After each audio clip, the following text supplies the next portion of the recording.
Hey guys, we've got a 15 plus 10 training game with a Chess Bootcamp Club member, Worker Droid ZA from ZA, South Africa. So now this player mainly plays daily, I think. So, okay, we've got the Scandinavian, and I'm going to try the Blackmar-Diemer against that because I hate the Scandinavian. I mean, it's all, it's all right. I mean, normally you take queen comes out and then obviously knight c3 and kick the queen, but I don't know. I'm just prejudiced against the Scandinavian in general. Not the region of the world. Love the Scandinavian region. I've been to Denmark and Norway and Sweden, but I've never been to Finland, and I haven't been to Iceland or Greenland.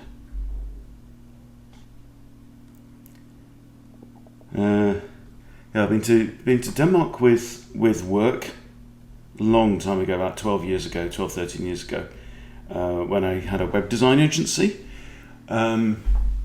Norway, we went on holiday just for a weekend break because it's not too far from here. Okay, now this is interesting. So we've got knight out here. Now, any time you've got a pawn here, it's just very obvious to advance, gain space. Right, so I've abandoned these two squares and I'm now controlling these two squares and kick the knight. Now the knight cannot come to this square. You have to remember that, because either way round you do it, this can happen in the centre game, kind of Danish gambit, all kind of stuff. Want to start over? Yeah, just don't play knight e4, because knight e4, then f3, and the knight is actually out of squares because you've got all these pawns on dark squares.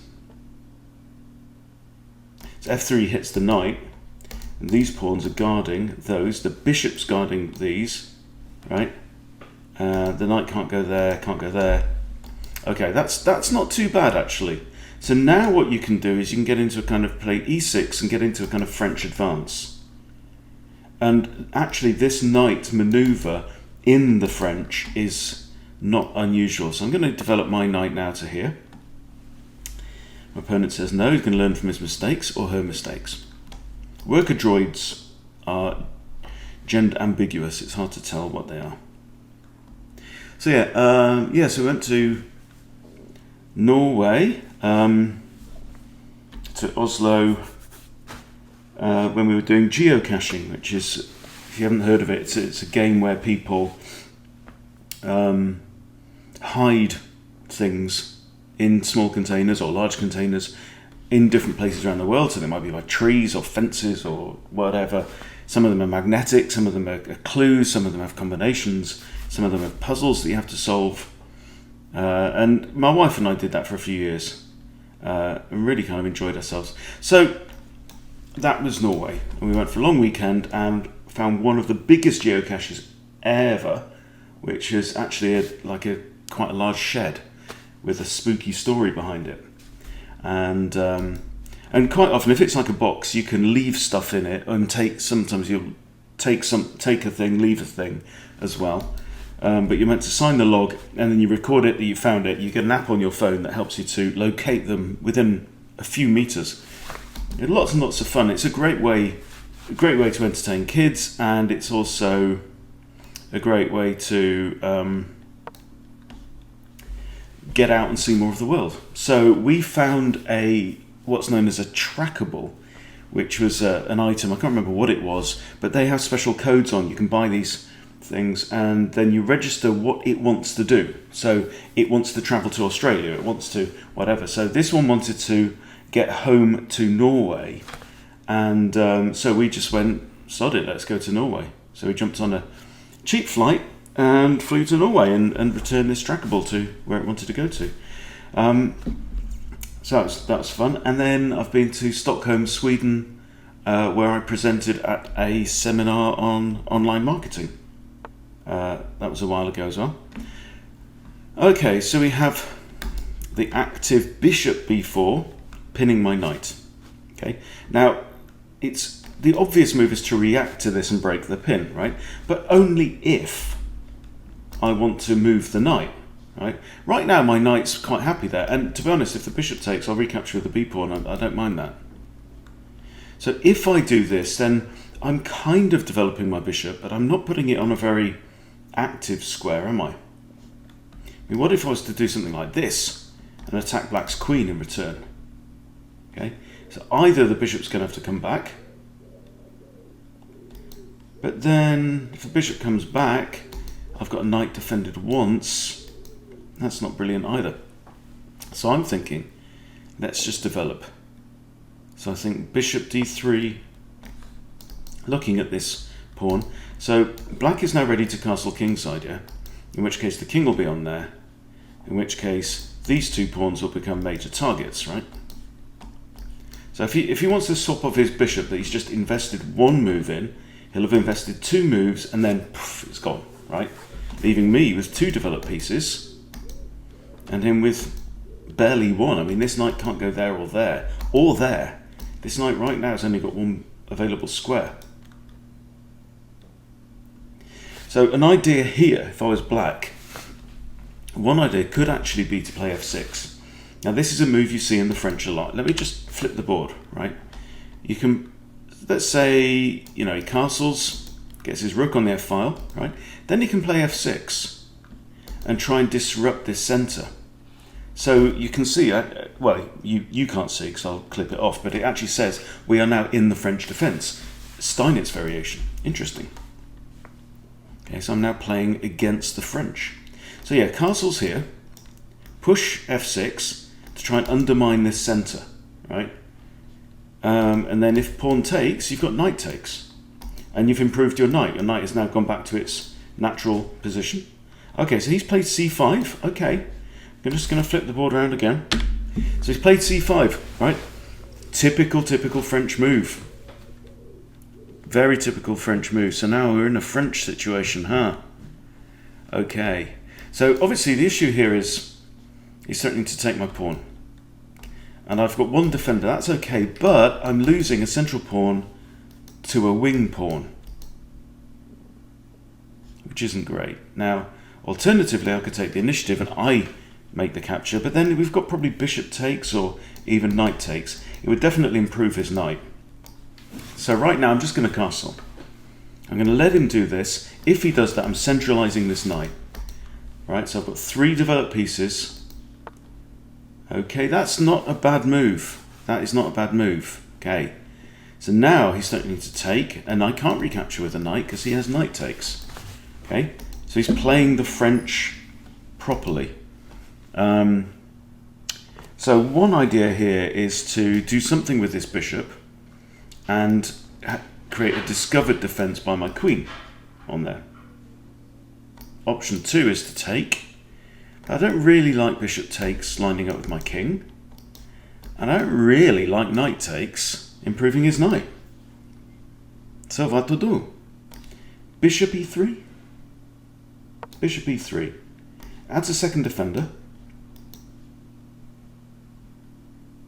I should know this thing in the French. Very often you'll be tempted to put like a bishop or a knight on d2 or d3, and whenever you do that, you block the queen's defense of this d4 pawn.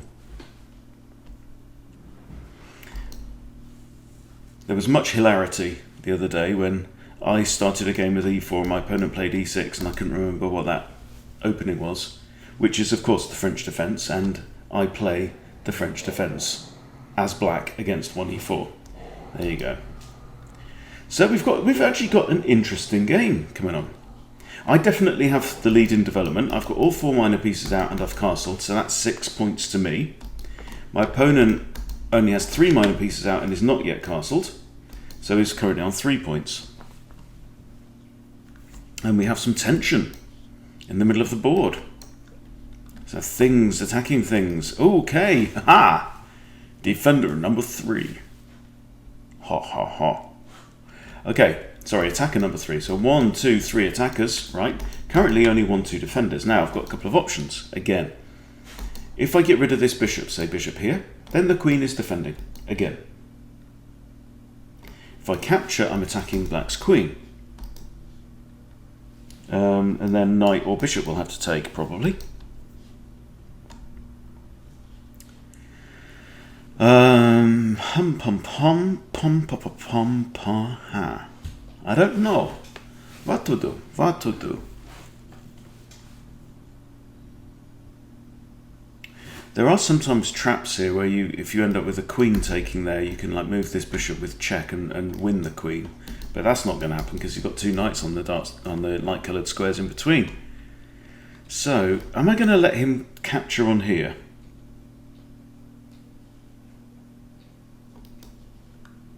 Should I just move my bishop? I could move it here and attack one of his knights. And then if he does that, I could take the knight out. Okay, I'm going to do that. I'm going to do that.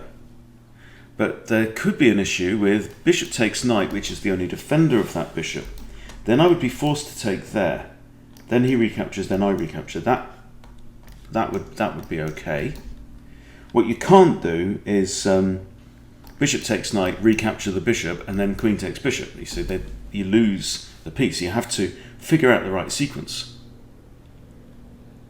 So if takes. Ooh, then he's got takes there. Right, come on, worker droid. You have an opportunity here. Okay, right, he's not taken that opportunity. So here was the idea, right? Bishop takes knight. And if I simply recapture, queen takes bishop. So I'm down a minor piece, okay? Bishop takes knight, but then he's got a subsequent capture, which is horrible. Bishop takes b2, threatening the rook. Then I'd probably just have to take another knight. Or I'd have to do that and attack the queen. So I'm thinking a4 might be an idea here. I think that's okay.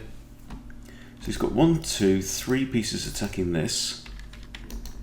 I've got 1, 2 defenders. I could take out the knight.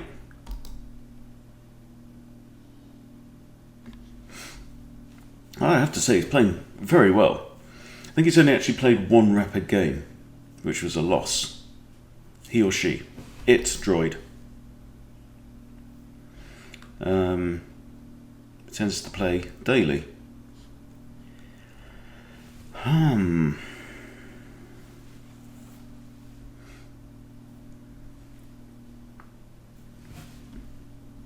We do have an increment on this. It's a 15 plus 10. So I'm down to about 11 minutes. He's down to 9.5, or she, or it.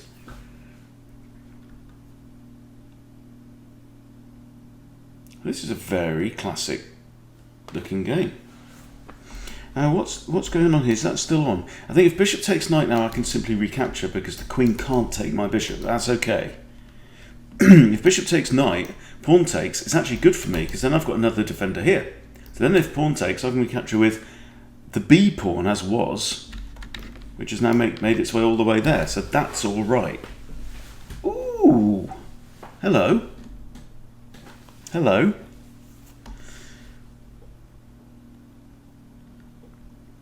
Okay, my first thought is knight a2, right?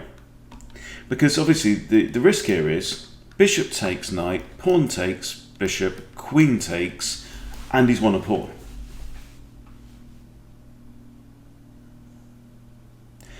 However, I can defuse all of that by moving my knight away.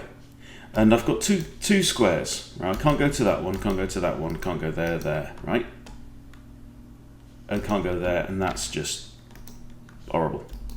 So here, I'm attacking the bishop.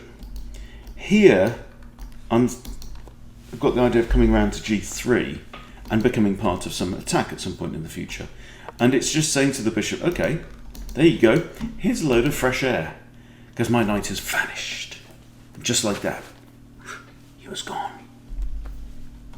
Also now, has to be Sid on threatening c3. Which actually traps the bishop. And defends the pawn. So right now, black should be going back, bishop threat. So you can't play the bishop here because rook or queen takes. It's like triple defended. Here, no. Bad. So I'm thinking I could take knight, bang. But the bishop's trapped anyway, right? You've got to be careful with bishops. Bishops can only go on one colour, so if the squares behind your bishop are occupied by your own bits, that can be horrible. I hate this bishop anyway. I'm going to sacrifice that bishop just out of spite. Then when pawn recaptures, I'm going to play c3, and this guy is still in Trapsville, Tennessee. Now look at that. He's not going to like that. You trapped your own piece, dude. I didn't trap it. Well, I did.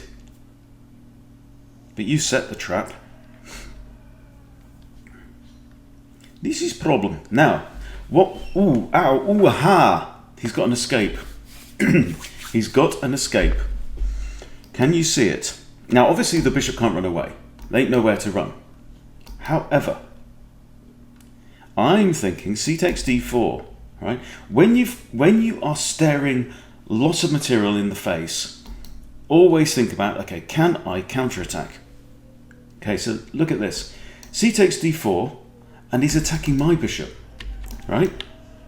Then if I take his bishop, I'm attacking his queen. You see, that's the subsequent attack problem. So it's not an escape anyways. After all, takes there. I take bishop, and I'm attacking Her Majesty. Okay. Right, what's going on here then? This looks like some kind of counterattack, but, and it's a big but. So I can get the bit, not with a knight move, I can't. I don't think the computer would approve. I take the bishop. Yeah, maybe pawn recaptures, I don't know, but it's no brainer really. It's no brainer. Okay, so he's recaptured with the queen, keeping his pawns towards the middle, right? So the b pawn is now a c pawn. That's fine. That pawn's actually hanging because it's defended by a bishop. Look, so I should probably capture that pawn. But so's this pawn hanging.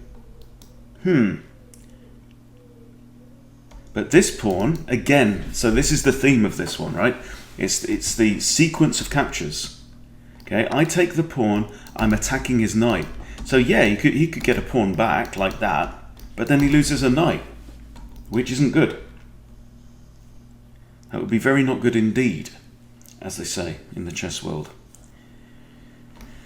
Kind of looking at this move as well, I kind of like the fact that it really ties the room together. Movie quote. Answers on a postcard.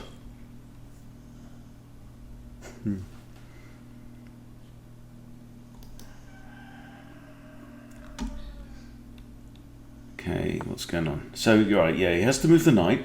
Okay. Now, knight's attacking bishop, which is defended by a pawn, and that's not a bad thing. I don't mind capturing with Freddy towards the centre. I think that's okay. So I could threaten the knight. Okay. Also putting my b pawn on a square where it's defended by the queen, and where it's defending a4, thereby freeing up my rook. So let's try that. Let's try that for an idea. Knight takes bishop, Freddy becomes Eddie 2, and the F file becomes semi-open for me. Not too worried about this bishop right now. Definitely not worried about the queen right now. Even got ideas of this, I was about to say. Right. Okay, so he's decided not to take the bishop. Thinking of this. Now the argument for that is it attacks the queen, and if the queen retreats, she can't go there, can't go anywhere on here, can't take there, so they're out, and can't go here, right? So the queen's going to have to retreat there or there. Okay. Leaving the option 2 is knight takes. Now, in general, I'm up in material, I'm up a minor piece, therefore it's good for me to swap off pieces. Because if we finish the end, go into an ending where I've got a handful of pawns, Droid's got a handful of pawns, but I've got a bishop or I've got a knight, I ought to win. That's how it goes, right? if you are able to play with relative accuracy, you ought to win.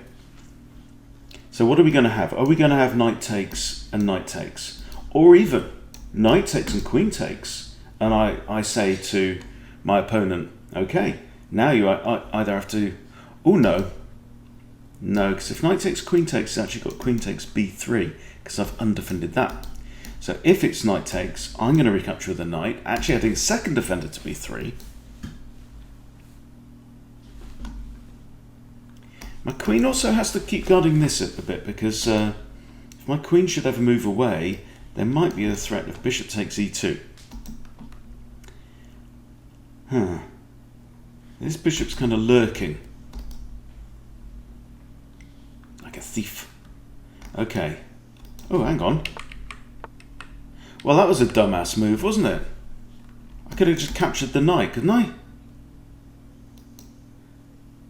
There you go. Okay, well, everyone's allowed to blunder every now and again. By the way, I also hit 1500 again today, which is cool. Thanks to a string of Viennas. So check out my my profile. The last few Vienna games have been really, really interesting. There's some great attacks going on. One with a bishop sacrifice. An h7 or an h6 bishop sacrifice, which is completely crushing. Okay. So, okay, right, this needs some thought. So, my first thought is queen hangs, knight takes queen. Then I can grab his knight, but then he's going to grab my knight with his bishop. And then he's going to be attacking my knight. Okay, he says that was a mistake. Okay. I'll play king h1, you take back. I play king g1, then you have another go.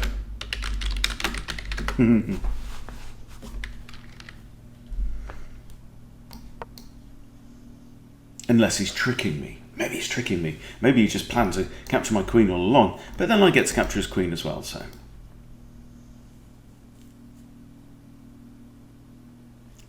So we don't have takebacks on here. You've got takebacks. Lichess has takebacks.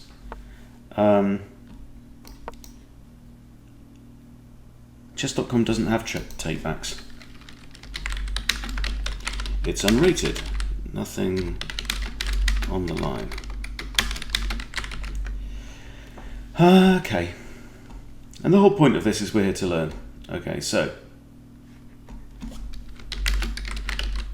I blundered first. Could have taken your knight.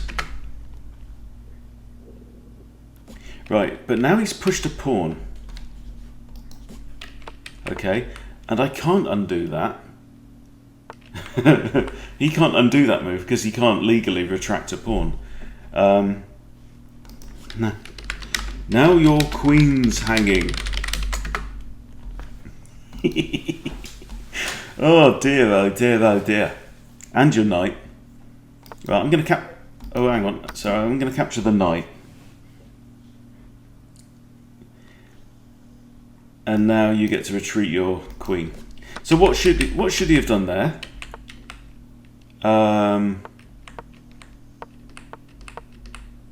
Okay, this move. What should he have done? His queen is under attack. You've got to notice these things. The knight is under attack. You've got to notice that, right? So I actually think that move wasn't too bad. I think knight e3 was okay, because then I could take queen, he takes queen. Okay, there we go. So he's not in the best of positions, has to be said. Now what I'm thinking now is, okay, queen's attacking that. Fair enough. There's two attackers on here and two defenders on this guy. I'm attacking it with both knights. He's got a rook and a queen. So, but if I take, he takes, I take, I get a rook and a pawn for two knights. Let's do it. It's okay.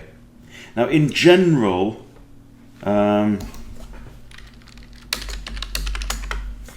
says, was so focused on my attacking, didn't check for hanging pieces. Always check for hanging pieces. That's what the goldfish is for. Goldfish, goldfish, goldfish. Anyway, so, yeah, in general, 2 minor pieces, a knight and a bishop very often is the case, is preferable to keep 2 minor pieces than to trade them for a rook and a pawn. Simple reason is, 2 pieces is 2 pieces. Okay? 2 pieces is 2 pieces. So those 2 pieces give you more flexibility and control of the board than 1 piece and a pawn, because pawns are a bit dumb, they only move forwards, right?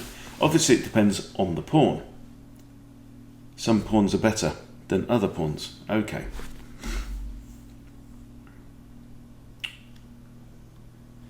So this queen's now attacking 2 pawns, and I don't think there's any way to save them both.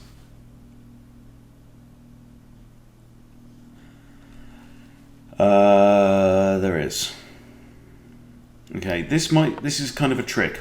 So the queen's defending that one. Okay. And that one appears to be hanging. However, look at this diagonal here, right? What do you see?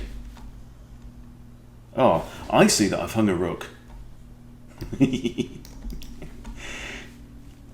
I've been talking about this for like the last 6 moves. Got to be careful about that bishop. Right? However, I'm +5 right now. So if he trades his bishop for my rook, yeah, it's not too bad. It's alright. Right, but here's the trap, right? Queen takes that. I have bishop b4, pinning the queen to his rook. But I've also just trapped my rook. So even if I get another go, even if he doesn't notice that, haha, okay. But now I get this trick, you see. Okay, queen has to move. I take rook. He should actually then take rook, and then the king's recapture. That's how it should go. But I'm going to end up a rook up after all this. Well, I'm a rook up now. But again, simplifying is good for me. It's much better to have a king, a handful of pawns, and a rook against a king and a handful of pawns than it is to be in this situation where my opponent's got pieces that are capable of checkmating me. Right? You've got to be careful about that. So my trap worked. My queen defended one of the pawns. So I had a choice here as well, right? But it wouldn't have worked the other way around, I don't think. So for example, my queen could have gone here and defended this one and left that one hanging. But then if queen takes, it's not on a diagonal with that rook, right? So that's why I went here. And then he fell for it. And now that wins the exchange, which I'm coincidentally should be also about to lose. But first things first, my queen is under attack. Okay. Queen's under attack, he's going to have to move the queen.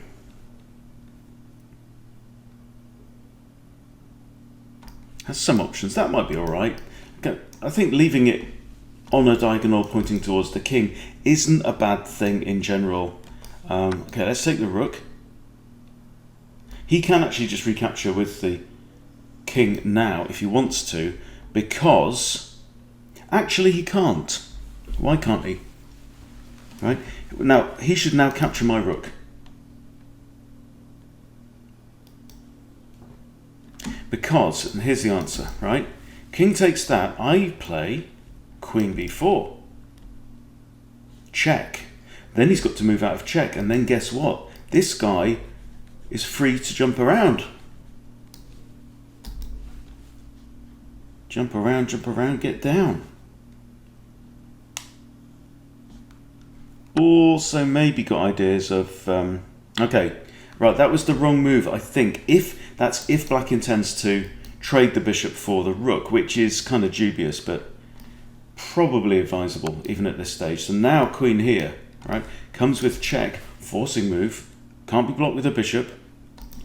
Could be blocked with a pawn, actually, but then I've got another check here. And then again I save the rook. So I think that looks like a good move. But then this, check there, king here, queen takes that. Okay. So now I think I'm going to attack the queen. Get my rook onto the open file. Right? All these just general patterns that you learn, that you know that, okay, putting my rook on the d file doesn't win the game, but it's lots of things like that that improve your position and win games, yeah? Now queenie's got to move again. And whatever happens, I'm very likely to have that move. Okay, now this I think is a very, very bad idea. And this is why you have to calculate, because now I've got queen b8 check, okay? So here's the thing. You've got a piece under attack, right? I have an idea. What if I attack his queen? He's attacking my queen, I'm attacking his queen, right? But if his queen can move with check, it's terrible. And the queen can't even block there because I've got queen takes checkmate. Horrible. Rook takes isn't checkmate because then he's got queen, king here, right? But if queen takes d8 is checkmate. So he can't block. So actually all he can really do here is king there now, but then he's going to lose his queen. And that's hideous. It might even be a checkmateable position there. King comes here. No. Queen there. Queen blocks. Rook takes check. Checkmate, something like that. Yeah, let's try this. Let's just try this little sequence. Check. So he's only got 1, 2, or queen blocks. There's only 3 legal moves. Queen blocks loses. Queen blocks is actually checkmate because queen takes queen. Checkmate.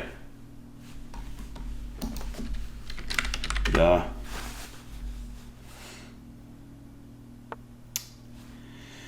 Yeah, that's oh, it's not checkmate. He's got that,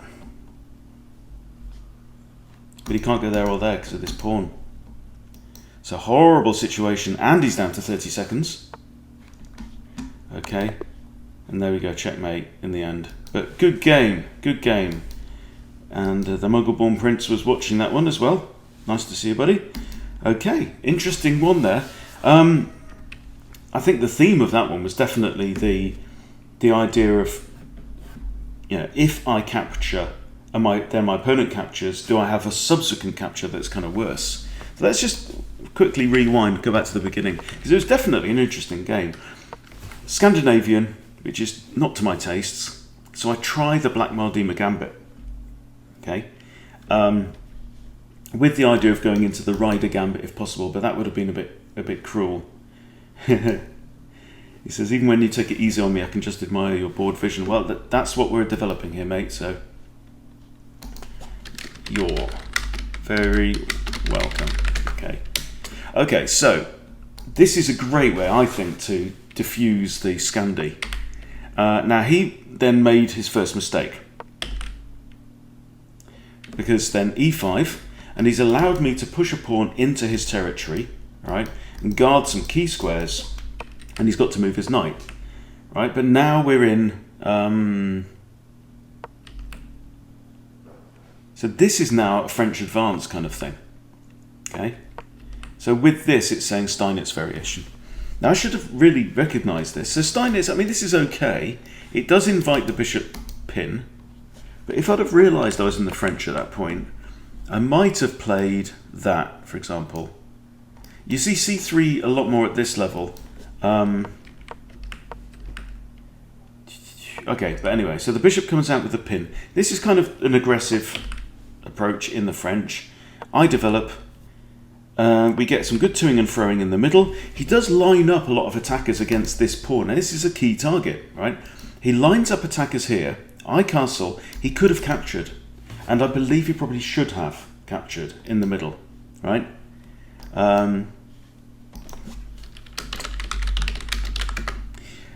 So yeah, I think he should have taken the opportunity to capture there. Counting attackers and defenders, right? 2 attackers, 1 defender, no brainer. You're also capturing the wing pawn towards the centre. Take the damn pawn, right? Oh no, he couldn't there because, oh, sorry. Okay, so he's just brought out second attacker, second defender, third attacker. Now this, and this is where it gets funky. So takes, I think takes is probably still best. At very least, he's swapping a central pawn for a wing pawn, right?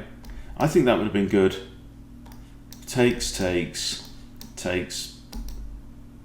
don't know. But it was definitely quite convoluted at that point. Then I'm able to get, because he decides to castle instead and kind of play safe. I then get in a4, which removes this option. Yeah, I liked this move. Just sidestepping out, just like when your opponent lunges at you, just go, right? It's a Neo move. Knight comes out. I decide some swapsies because I've spotted this. So the bishop, not seeing the bishop trap, I think was definitely a big issue. And here again, so he loses his bishop, recaptures, pawn takes again with a threat against the knight, which means the queen doesn't have time. This is tempo, right?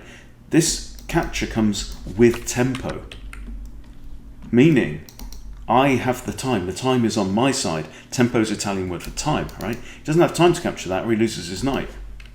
So he's down a piece already. B3 is a nice multi-purpose move, right? First of all, it moves the pawn from an undefended square onto a defended square. Secondly, it defends a4 again. And thirdly, it attacks the knight. What's not to like, okay? And for some reason, he moves his rook. And then for some reason, I fail to notice that I just attacked his knight. So I attack his queen. And now he plays this, which actually might have been the best move. Okay, because if I take queen, he takes queen, I take rook, he takes knight with a fork on rook and knight. I move my rook, he takes my knight, G takes, and he's opened up my king. That's how I see it, anyway. So now I let him take back, and now he completely screws up. It's just undefended pieces, okay? So I decided to take his knight instead of his queen, and then the queen moves. So now he's down 5 points, right? And now I decide to trade. So this is a materially equal trade, but not generally advisable. Although I would say, looking at this board right now, it's kind of open. This bishop's a pretty good piece, okay? And it's a kind of a rookie board, you know. Bishops and rooks are going to have a happy time on this board. Knights, not so clever, right? Because it's wide open.